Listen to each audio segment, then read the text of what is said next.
Sir, কিরকম থাকবে আবহাওয়া আগামী কয়েকদিন?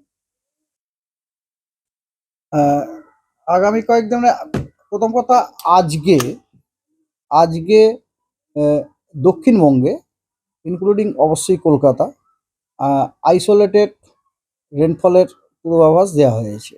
ঠিক আছে।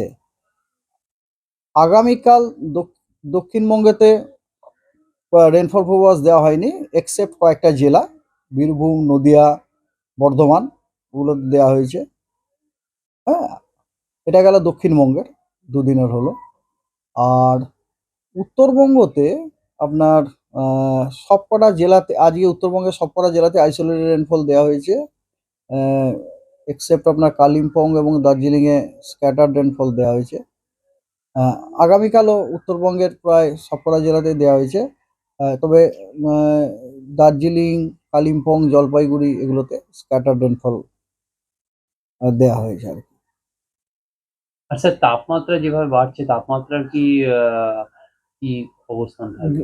গ্র্যাজুয়াল ইনক্রিজ, মানে তাপমাত্রা হট করে বেড়ে যাবে না, গ্র্যাজুয়াল ইনক্রিজ, 1 ডিগ্রি 2 ডিগ্রি এরকম। আমরা ইনক্লুডিং কলকাতা ইভেন। স্যার, এই মুহূর্তে দক্ষিণবঙ্গের পশ্চিমের জেলাগুলির কি পরিস্থিতি, তাপমাত্রা কিরকম আছে একটু যদি বলেন। তাপমাত্রা দক্ষিণে আমাকে একটু দেখে 35, দক্ষিণবঙ্গের যেমন ধরুন পুরুলিয়া, আপনাকে আমি বলছি। আহ, যেমন আজকে আজকে পুরুলিয়াতে 36 ডিগ্রি, আসানসোলে 35, বিষ্ণুপুরে 37, মিদনাপুরে 37। আগামীকাল আগামীকাল পুরুলিয়াতে 37, বিষ্ণুপুর 38, মানে দেখেছেন বাড়ছে। আমরা যেটা বললাম আর কি, আমরা গ্র্যাজুয়াল ইনক্রিজের করেছি। এবং কলকাতাতে যেরকম আজকে 34, কিন্তু আগামীকাল 35 পূর্বাভাস দেওয়া হচ্ছে।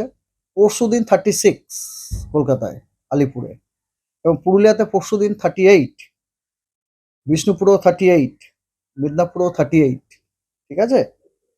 তো আর আপনার 31 তারিখ মানে ডে আফটার তখনও আপনার আলিপুরে, মানে দুদিনের পর ডে আফটার কোনো সিগনিফিকেন্ট চেঞ্জ নেই। প্রথম 2 দিন আপনার গ্র্যাজুয়াল বাড়ছে, তারপরে আপনার নট নট সিগনিফিকেন্ট চেঞ্জ আর কি। তাহলে কি এই মুহূর্তে তাপপ্রবাহের কোনো রকম নো নো, তাপপ্রবাহ তো আপনার 40 ডিগ্রি ম্যাক্সিমাম টেম্পারেচার হবে, তারপরে আপনার নর্মালের থেকে যদি 5 ডিগ্রি বাড়ে তখন হবে। এখন তো আপনি দেখতেই পাচ্ছেন, যেগুলো বলো পুরুলিয়াতেই 30, মানে 40 ক্রস করেনি। এই মুহূর্তে তাহলে কোনো সতর্কবার্তা এই মুহূর্তে তাপপ্রবাহের কোনো সতর্কবার্তা নেই, উত্তরবঙ্গ, দক্ষিণবঙ্গ কোথাও নেই।